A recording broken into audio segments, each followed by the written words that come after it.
رسميا موعد منافس ومباراة دور الثمانية لنادي الزمالك في الكونفدرالية. الزمالك في الكونفدرالية هيلعب رسمي يوم 31 لحد 31 مارس. ده موعد ماتشه في دور الثمانية. هيكون مع مين؟ هيبقى مع فيوتشر أو الهلال الليبي.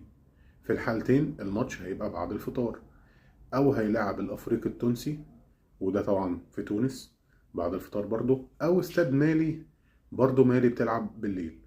إذا فجميع مباريات الزمالك هتكون الذهاب أولا بره مصر هيتلعب بعد الفطار، هتبقى الساعة 9 مساء.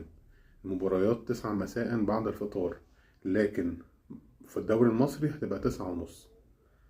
فدي مواعيد ومنافسي المحتملين للزمالك في الكونفدرالية في دور الثمانية: أفريقي، استاد مالي، فيوتشر، أو الهلال.